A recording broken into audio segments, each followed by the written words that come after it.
Let me just, so Maha, right? Pronounced right? And Correct. then how do we pronounce your last name? Good luck. Al-Ghoul. Al-Ghoul. Yeah. Oh, good for you, man. Yeah. The Italianism kicked in. You are now watching the Kris LaBelle Show. God bless right now what's happening in your country. Too. Bless you too. And I really appreciate you being here. My pleasure. And so our intention today is in Calgary. We're obviously seeing a lot of protest and rallies and a ton of support. Now, most of the support's coming out of the northeast of Calgary, the most diversified part of our city. Not everybody is Palestinian that are part of these protests and these rallies. So we have a bunch of Middle Eastern countries that are gathered together. Now tell me, is that common to see different countries in the Middle East unify as one? Actually, we have more than the Middle East. We have the Middle East, South America, Europe. We have a lot of ethnicities. South Africa, Africans are coming. The unity is amazing. I've been in Calgary since August 2015. I've been organizing rallies for so long. I beg people to come out, and everybody's like, no, you know, this happens. Because every year the Palestinians get bombed, especially around Ramadan. It's like a reminder for them. And people are like, no, you know, it's not worth it. This time, within the span of a week, this is our third rally, and we have one more coming up. And it's not organized by the older people.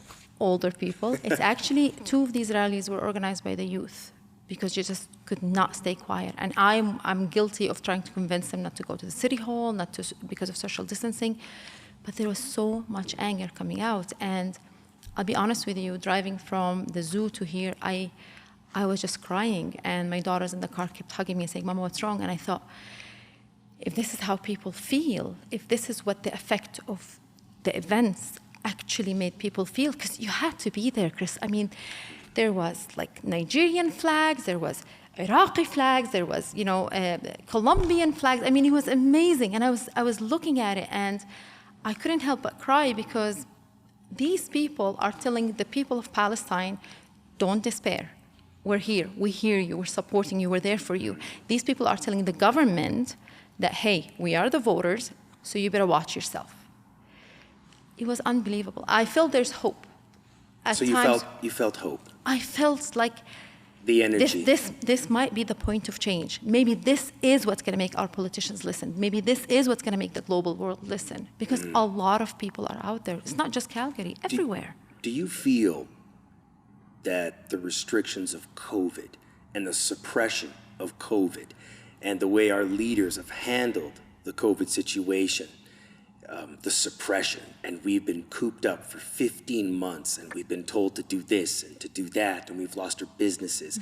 We've been unable to pray in our places of prayer, and suddenly the humanity of world could not ignore that. Right at the end of Ramadan, the mosque was attacked, or well, the women and children that were praying with tear gas and stun grenades and forced out. Would you say, was it that moment? Was that just, that's it? I would. I mean, at one point, one of the rallies that was organized by the youth, which I spent an hour telling her, don't do it, don't do it, don't do it, it's not going to be safe.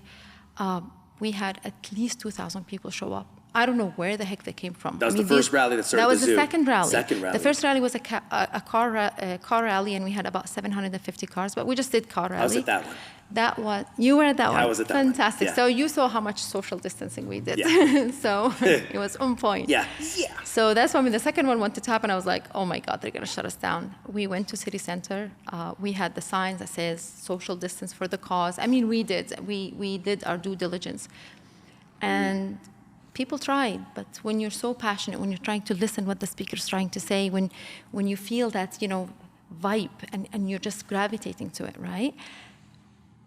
It was unbelievable. I mean, so it was the end of the rally. I thought it was the end of the rally, and a couple of people took off because they were standing, and then they decided to start walking, and God bless them, the police was amazing. I have to say that. So the CPS of Calgary amazing. have done an amazing job so far. I love Respectful. them. Absolutely. I mean, the impression that they gave the youth, Yeah. I mean, I think our youth has so much respect for them right now because they facilitated it. They called extra cars, extra force, and they walked them down the road. So I thought to myself, 50, 100 people, I'll wait for my daughter. So I waited there, cleaned up everything.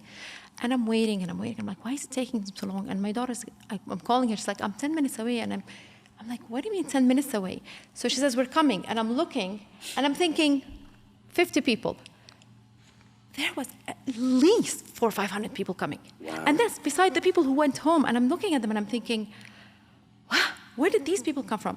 People from the store. People left their houses and came down when they heard the rally. They just joined. It was like, she was telling me, Mama, we started small and then people were just joining into our rally. And you had all these people that absolutely had nothing to do with being Arab or Muslim or Christian. Yeah. It didn't matter. It was, they knew about it, they saw the signs, they saw the photos and thought, we're humans. This doesn't make sense. Enough is enough. Enough is enough. So today, I mean, everybody's like, oh, we're gonna get 2,000 cars. I'm like, oh, whatever. So I printed 2,000 flags. I'm like, yeah, well, you know, I'm just gonna print it. Ran out. And I didn't even cover all the cars. So. You had messaged earlier and said there's possibly 5,000 cars. 5,000 cars. We were almost at downtown and they were still getting people out of the zoo. We were a caravan. Yeah. I mean, I was crying. I was looking at them and I'm thinking, this is change. Maybe, as you said, the COVID, being at home, watching the news, maybe feeling the pain of other people, the fact that people got laid off, people feel pain, because we give help to a lot of our community members in Calgary. Maybe that kind of ignited humanity, because you're not so busy anymore, you're not working, you're with your family, and we just finished Ramadan, and it's such a holy month. And then this happens. Like you see kids lying down in the mosque, dead. It was a trigger. I mean, I've never seen that. I don't even know half of these people, and I lived in this community for 5 years. So this is would you say this is one of the greatest moments you've experienced in Calgary, in Canada? I think in my life so far, I have never seen that many people rally for Palestine. Never. So as a Palestinian, your heart is just, you're touched. I'm so grateful. I'm so grateful for every person, for every child, for every youth, for every mother and father who felt safe enough to bring their children to a COVID area. And they said, you know what, we don't care. One guy today, I was painting the cars and we were using water-based paints, and he insisted on painting the flag on the body of the car. And I said to him, you know, the guy who sold us the paint said it might damage your car. And it was a BMW, beautiful. He said to me, I will give this car and my life to get the message through. Unbelievable.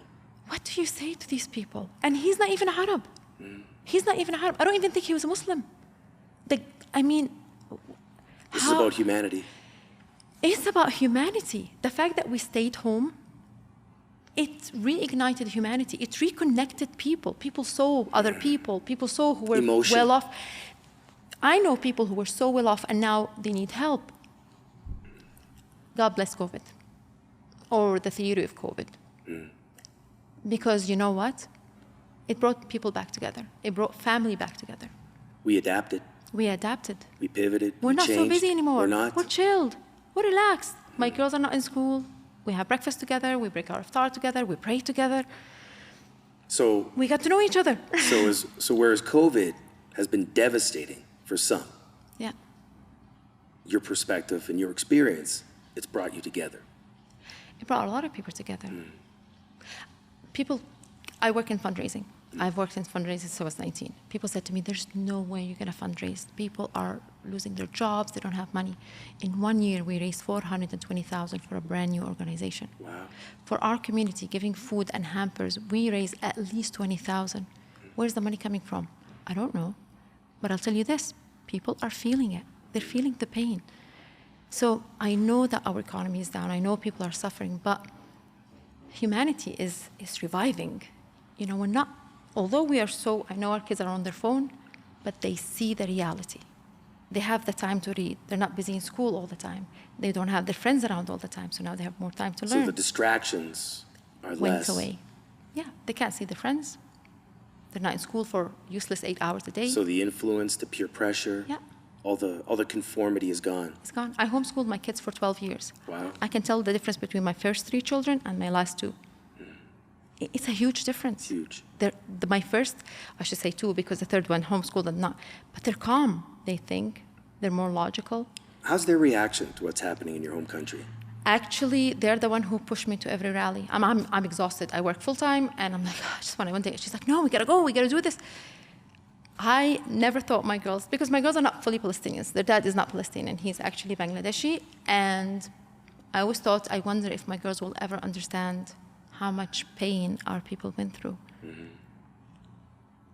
I don't know what to tell you. I don't know if it's God sent. I don't know if this is God's way of moving the pieces in place. I don't know. Pieces in place. Do you feel that there's a holy war on its way? Do you think greed is the enemy? I think, I don't know about a holy war. There's nothing about war that's holy. Nothing. If it was up to me, I would eliminate wars. They are bullies. Nobody in the global government has been telling them stop.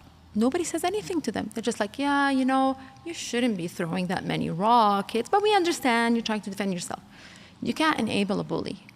I think what made people explode is that they went one step too far. I have cousins who live in Gaza. They get bombed every year. My cousin, I've never heard my cousin cry.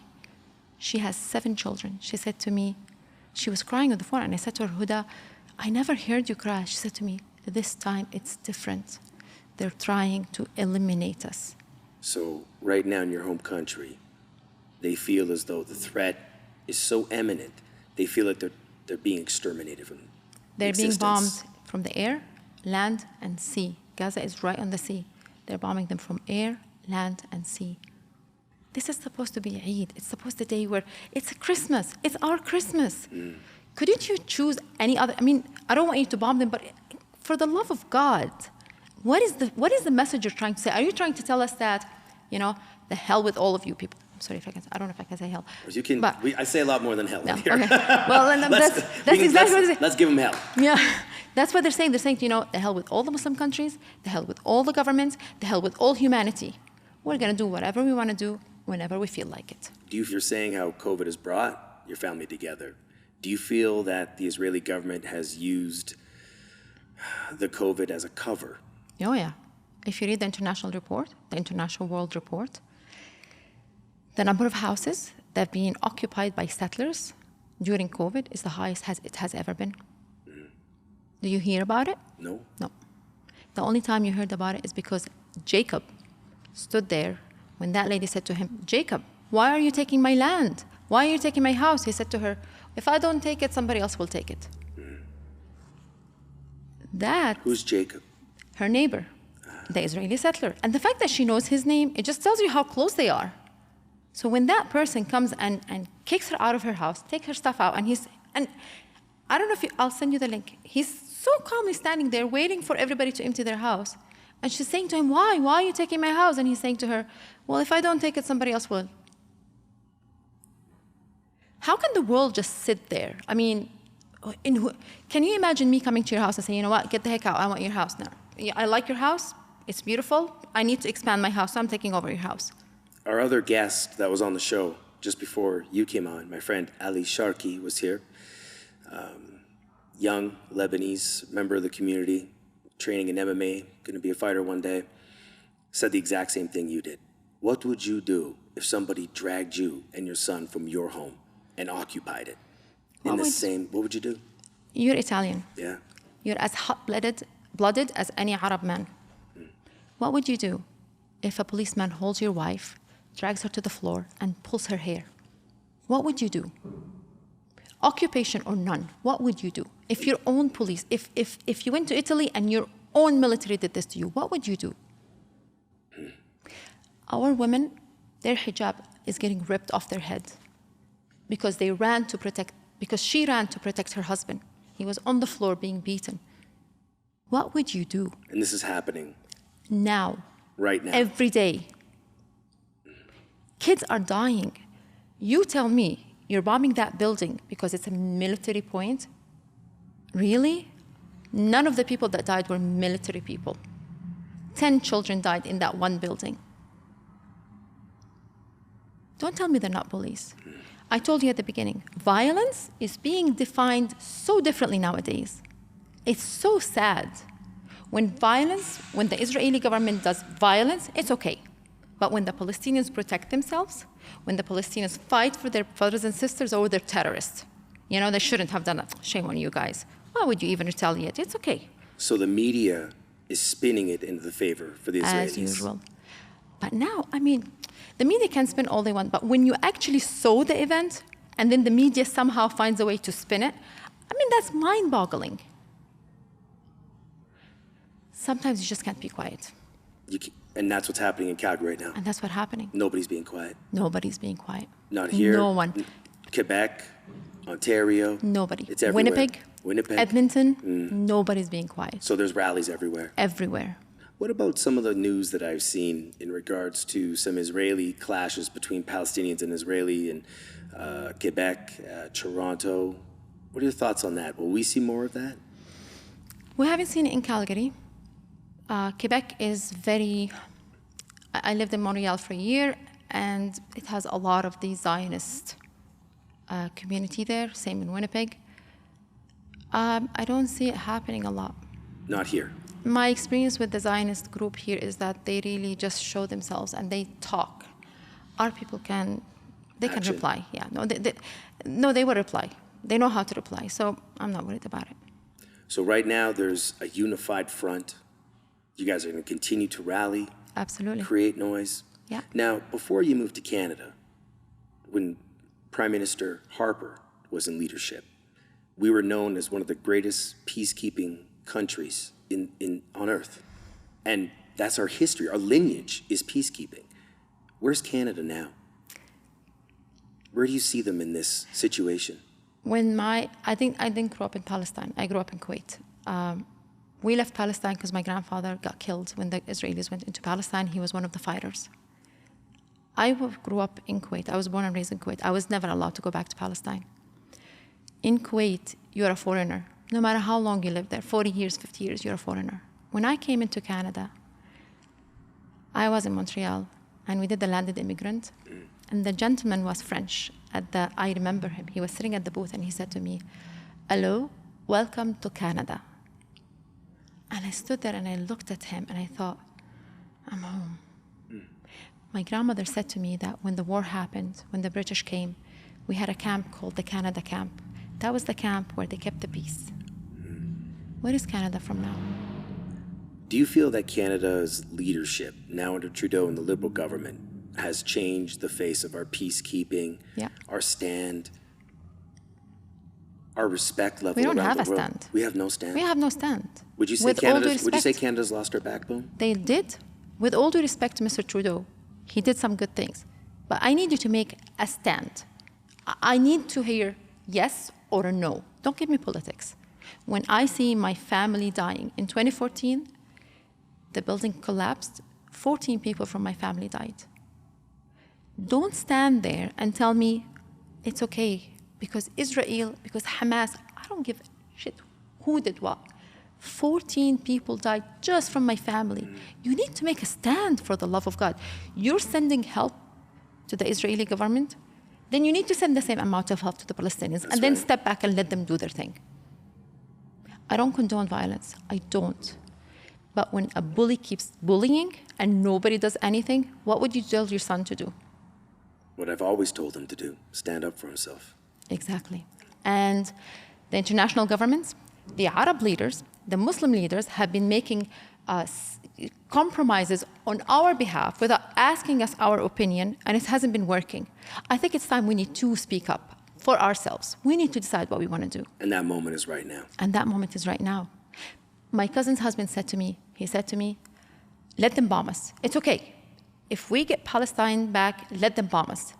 My fear is, after all this, everything will calm down and it will start all over again. Do you see, can you imagine how they're feeling when they're saying, I don't care if they kill me and kill my children and my wife, but we just want freedom. We're sick and tired of it. It's almost like the vaccine.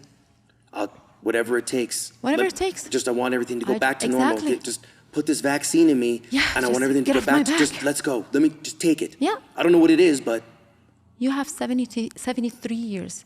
The Nakba happened on May 14 in 1948. 73 years. 73 years, you're telling these people you have no future, you have no say, you cannot decide. I can come and take your house whenever the hell I feel like it. 73 years, our people sleep in their houses and they're not sure if it's going to be their house tomorrow or not.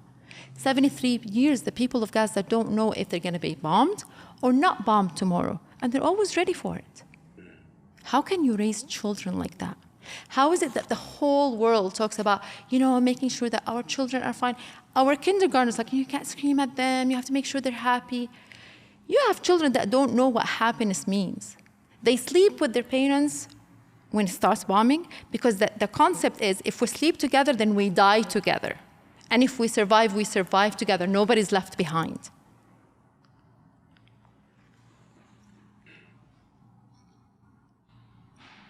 Thank you. That's all we wanted. That's all everybody wants to know. Just an honest perspective of what's going on, because none of us know. Calgarians are watching, they hear you, they don't know what to do. They're afraid. Write letters, for the love of God. What can we do? How do we help? If it happens to us, it will turn and it will happen. If it happens to Palestinians, it'll happen anywhere. It will happen anywhere. If you allow a bully to grow, he's going to be full of himself and he's going to want to do something. Goosebumps. I get it. Because you feel it. I feel it. That's why I started this show. The truth has to come out. The truth has to come out. Write letters. Just put pen to paper. Your counselors on the city level, on the federal level, on the provincial. You say, go to the website, go on the government website, and go on Google and type Canadian stand on illegal settlements. You'll be amazed at the beautiful things that are written on our government website. Encourage our government to say, we, the Canadian people, are here to stand behind you. Don't be scared of anybody. We are here to stand behind you. If you're going to take a stand, we will support you all the way. You don't have to worry about anyone. We are in the tens of thousands in Calgary alone. We can make or break a politician. And that's what I want to tell them. I want to tell them that we can make or break a politician. It's about time they wake up. We've been quiet. It's our fault. Our people, that's our fault, because they didn't vote, didn't make an action. But every Canadian who I believe is a peace-loving person, despite everything that happened, I know that we have history with the First Nation people, and I know we have broken a lot of human rights, but we've come a long way. And we still have a longer way to go with our First Nation brothers and sisters. But at least we acknowledge their pain. At least the government said, we are sorry. I don't want an apology from Israel. I just want them to stop. You need to write letters. You need to pick up the phone and call your minister and say, hey, what happened to our government? We used to be peace-loving. What the hell is going on? Why is millions and millions of dollars being sent to Israel? Trust me, they don't need your money. Honest to God, they don't need your money. They get enough money from America, and we're not America. That's what you need to tell them. I believe every Canadian knows what's right and wrong. Is that what's happening now? I hope so. We have hundreds of thousands of letters being sent, petitions being sent, but we need the wider Canadian community to get involved. It doesn't matter if you're white, black, brown, Chinese. Religion doesn't even matter. It was never a religious fight. It was never a religious fight.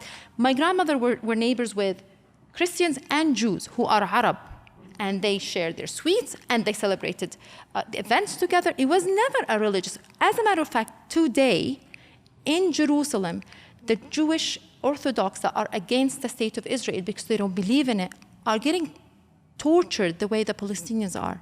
Did you know that? No. Go watch the videos. They're getting kicked out of their houses. They're not considered Israelis, but they're Jews, but they're not considered Israelis. And these are Orthodox Jews, the whole attire of Orthodox Jews, and they're not considered Israelis. So you stated earlier that what's happening right now to Palestine, if this continues, this type of behavior, these type of actions will spread. I bet you anything. It's a cancer. So the collateral damage from this can seep into other nations, into other continents. Absolutely. You asked me about the Middle East. The Middle East governments, they've been silent for a very long time. I mean, they're traitors to the max. So the governments in the Middle East are They're traitors. But the to the people? max. But the people, when this happened, the Jordanian people walked to the borders of Jordan and Israel and broke through. I saw that story. Egyptians walked through. Now, my cousin is telling me, he's a doctor, he said, casualties are being taken to Cairo. You know when was the last time casualties were actually taken to Cairo? But the president of Egypt, the so-called Democrat president, he got scared because people walked into the borders and they were just about to say to him, we're going in, like it or not. So what did he do? He's like, oh, you know what? I'll open the borders. We'll bring the casualties in. That never happened before. Lebanese are the same thing. That never happened. It hasn't happened since 1970s. So what does that tell you? Humanity. Humanity. And these people, half of these people are starving. The people in Lebanon are dying. They are. And they walked and they went to fight. The people in Jordan are dying. We are sending help to Jordan because of the COVID. They're starving, but they would walk there and say, enough is enough. So what does that tell you? It's not just there. It's radiating all the way here. So we have to unify as humans. As humans. I would stand up for China. I would stand up for Korea. I would stand up for Italy. I would stand up for South America. I would stand up for our sisters from the First Nation who are getting raped and buried and killed and they disappear. And we walked in rallies, not because they're First Nations, it's because they're humans. Humans. Underneath our skin, we all bleed red. When you take off that color, we all look the same. It doesn't matter. We believe everybody will go to heaven. Everybody is equal. On the day of judgment, when you meet God, you all are the same. And the only difference is how righteous you are. It doesn't matter what color skin you are. It doesn't matter how much money you have. That's why when we go to Hajj, everybody dresses the same way. One piece of cloth. So what are we fighting about? For the love of God, how long are you going to live? 100 years? 150 years? You're going to end up in the ground. Man, you need to do something good. Comes down to greed. That's what I feel. Major. I think it's stupid. Like, I don't understand. I'm sorry, but I don't get the concept of greed. You don't have to apologize. You can say whatever you like. No, but honestly, I don't get the concept of greed. I don't get the concept of greed. I go every other week, I go to the graveyard, and I sit there. I know at least 4 or 5 people who got buried, and I look there. And the reason I do that is because it puts things in perspective in my head. I look at the grave being dug, and I look at it, and I think, nothing matters. I don't need to be angry with anyone. I really don't need $700,000 in my bank. I don't know how to stay with $700 in my bank. I wouldn't be able to sleep. What is the point of having that much money when in a couple of years you're going to be dead? What are we fighting for? A piece of land? Palestine is not the land, Kris. It's not Masjid al-Aqsa. It's not Qubbat al-Sakhra. It's not Gaza. Palestine is the people. People tell me when I fundraise, we've been fundraising they tell me, you know what, we've been raising money for 70+ years, we've said billions of dollars. I'm like, you know what, the hell with you. This is the least you can do for them. They've been fighting from among the Middle East. Palestine is the only free people in the Middle East. Everybody else is occupied. Palestinians are the only free people in the Middle East. And you think you helping them rebuild their houses is too much for you? Excuse me. You don't want to give $10 a month? Why? Because their houses are going to get broken again? Well, we're going to rebuild it again. The one point that you brought up resonates with me, is what happens there can happen anywhere. And I feel like that is one clear message that I'm taking away from this visit, because I feel the same way. I feel right now, around the world, I'm watching, like, this isn't the first occupation. I mean, Crimea. I mean, right in front of the world, they annexed Crimea. So nobody did anything. They just watched it happen. Rohingya? I watched, yeah. Ghor? We're occupying Canada. When another power outside the government tells the government what to do, and tells them where to send the money, and tells them what to say, are we free? I don't know. That's a great point. And I noticed that this country has been taking orders. Yeah. Joe Biden just told us what to do. Since when? Can you imagine Prime Minister Harper taking orders from an American president? That's not what peace-loving is. That's not peace-loving. People think this is... No. That's Peace-loving is being strong enough to stand up for the truth. That's peace. Because that's what keeps peace. You can't be compliant. When you give up your rights, you lose your backbone. When you lose your backbone, you become nothing more than a stepping stone. And we'll soon be flattened out. We're going to lose everything that we've... This country's so... I know you don't have to. This country's only less than 160 years old. Yeah. It's in its infancy. We're just a young country. You know, you look at other countries like even Scotland. Scotland's like, look how old Scotland and Ireland and England are. Just if you look over into Europe, the rest of Europe, these are like old, established countries, centuries and centuries of knowledge and history. Yeah. The Middle East, where most of society came from. This is where man came. Africa, the Middle East, this is where man came from. And the two places where civilization started are the most dilapidated and beaten up on the whole world right now. Like if you look at Africa and the Middle East, there's war everywhere. Ethiopia and Eritrea, like they're at war. The war is so horrific. They're occupied. So I know Nelson Mandela came and gave them freedom, but they're still occupied. So this is coming down to being occupied. That's another term that you brought up. It is. Occupied. We are occupied. Are we occupied in Canada? Yeah, we are. Yes, we are. When one country gets favored by my government over another country because whatever the reason is, and we're not going to go into that now, then yeah, you're occupied because you can't make your own decision. You're either scared or so much in love with that country, or that country does you so many favors. What does Israel do for Canada besides taking money? Do you know that millions of your money is going down to Israel? I want all the Canadian people, I want the Calgarians to go online and type, how much money did Canada give Israel? Just go ahead and Google it. Because we have people starving. And we have in Calgary. In Calgary. We have people who are malnutritioned. And millions of dollars going to Israel. I don't think that's a good use of our resources. We spent over $1 billion for school startup. Do you see that this year? Over $1 billion in Canada to start up schools. Plexiglass and signs. And sanitizer, $1 billion. Did you know that we gave over almost $400 million to COVID study? $400 million. What did it even tell us? Was that decision made by the Canadian government? The Liberal government. Was it? What? Oh. I'm older than you, Kris. I've seen SARS. I got sick with SARS. I've seen the H1. When did you see the whole world collaborate? Suddenly, everybody's listening to everyone and everybody's doing the same. When did you ever see that happen? Anyway, conspiracy theory. Spread aside. That's a different... No, but I mean, conspiracy or not, and you might not be older than me. I just got Botox, so I'm 45 years old. So I've been around 4 decades. But I will say, in my 45 years, I've never seen the entire world of politics collaborate, align, and unify over one agenda. They all agree: suppression, seclusion, segregation, compliance, border closures, travel closures, religious closures, economic closure. I mean, we've lost everything. Like if you can go anywhere in the world and say, what have you lost? Everyone will say, I've lost.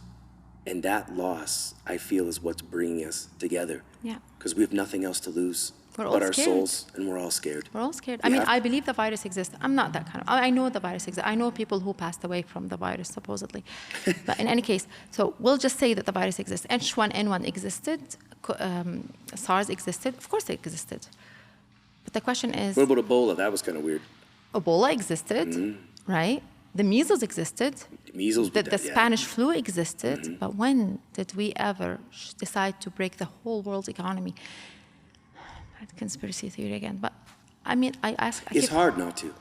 It's hard not to drift into the conspiracy. I mean, we don't have money. This is logic. This whole conversation, pure logic. Exactly. It's facts. I mean, we don't have money, right? Economy is dead. And yet they're building houses by the thousands. Who the hell is buying those houses? Like, I live in the Northwest, and I look at these buildings just popping up, and I'm like, who buys these houses? Vancouver, the average home price went to $4 million. Who buys those houses? Who has $4 million to buy a house? Building materials. Did you see building materials? Skyrocketed. My God, a 2x4 went from $2 to $12 a board. A piece of plywood went from like $50 to $160. Inflation, carbon tax, occupation to pay for the power that's controlling us.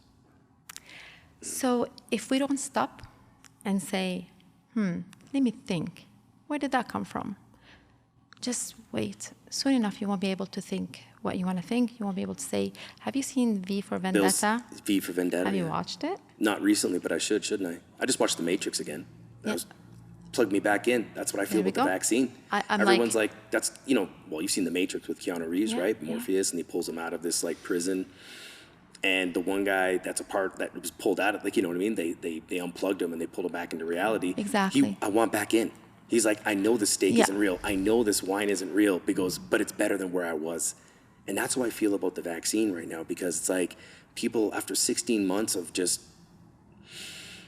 compliance and following rules and I just want life to go back to normal. Yeah. So I'll take the vaccine. It's I took almost it like from saying, my mom. put me back in the Matrix. Yeah, I took it from my mom. I You took it from my your mom? daughter. So you took the vaccine. I took the vaccine Do you feel, because my how do you mom feel was about, which did you take? Which brand? Pfizer. Pfizer. Yeah. One shot or two? Just one. Yeah. I did it for my mom. She's a cancer survivor. She's insisting on it. My dad is almost 80, and I'm trying to explain to the mama the numbers that you see are not real, but she's not interested. She's terrified. My daughter is terrified. She wants to get married. How did you feel about taking the vaccine? I hate vaccines. If it was up to me, I wouldn't vaccine. And people are like, oh my God, she's an anti-vaccine.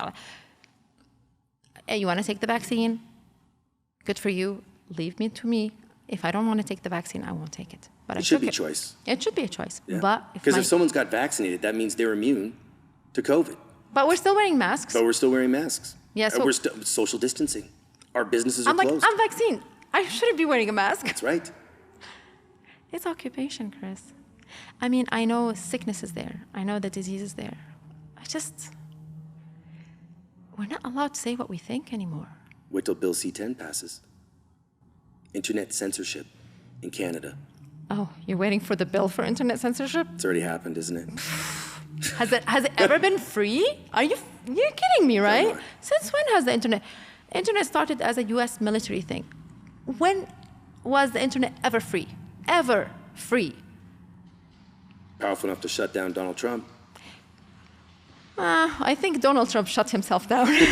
Yeah, I think we gave him too many chances. Is he allowed to join the humanity effort if he wants to join us? I don't think he understands the concept. Everybody gets in. Yeah. No, I don't think he understands the concept. I don't think he's been in that. I mean, the guy went and said, you know what, we're going to make Jerusalem the capital of Israel. Who the hell are you to tell me that Jerusalem is the capital? Who are you? Like, where is your political knowledge that tells you this is a good idea? Stick to business? Not even that. I mean, just go somewhere, man. You're done. You're done. So, to close this up, today you had 5,000 people. 5,000 cars. 5,000. So it's actually more than 5,000 people. And this is just the start. Yeah, I made 2 flags. You made I'm happy about that. Me and my friends, we made Palestinian flags. It's 5 feet by 21. Sorry, 5 meters by 21 meters. You know, people are walking down the street carrying the flag. When we were at the first car rally, my son and I went. He's 14, and Dominic is his name. And he's like, Daddy, we don't have any flags. We don't have signs. And we pulled up next to this SUV. Just gave it to and you. this girl, she had like this young girl. She had like this war paint on, this Palestinian war paint. And I'm like, can we have one of your flags? And she handed us this flag. And I remember just like this idea of me reaching out, and there must have been 500 cars behind us at that light. And just together, her handing me the flag and taking it. How did you feel? I felt free. It felt awesome. It felt really cool to be a part of something that was real, authentic, genuine. You were sharing the humanity of these people. It. She gave it to you because it was important to her that you understand that this is important. So yes, you need to be part of this. Mm-hmm. My son, and then yesterday morning I wake up and I look, and he's got it on our TV, like on our wall unit, like on our stand, and he's got it like right where he can see it. And he's like, I'm keeping that there. He's like, when's the next one, Daddy? Here's a spark. Oh yeah. There's a spark. There's a spark. When the youth, you're saying that your children, the youth, when the youth realize, and because, I mean, let's be honest, the youth today are so onto their phones and technology and, social media, but for them to be pulled away to actually recognize the dangers that are happening and the loss of life and the suppression, I feel like if this can get the attention of today's youth, And you're here telling us right now on this show that what happens in Palestine, if this continues, will happen everywhere. And it's all about occupation, being occupied. It's taking away freedom. The world needs to stand up. They stood up for China and Korea, and nobody stood up for Israel. Nobody stood up for Israel. Israel lied the lie. They created a lie, and now they believe it. They actually believe it. They believe that Palestine was empty before they came. They believe that there was... Palestine has the oldest city in the world. Jericho, the oldest city in the world. It's more than 6,000 years. What the heck are you talking about? Palestine was empty before you came. What I want people to know, if you take anything, if you don't stand up and do something about it, then rest assured, when it comes your turn to want to fight for your right, nobody will stand up for you. Because what goes around comes around. That's amazing. I appreciate your time today. Thank you, Kris. Thank you, sister. Appreciate it so much. I appreciate it so much. I really appreciate you doing this. I really love it. I'm going to have you back. I want you to update us. I'm going to send you photos Please and do. videos. Appreciate that. Thank you. Okay, that's a wrap.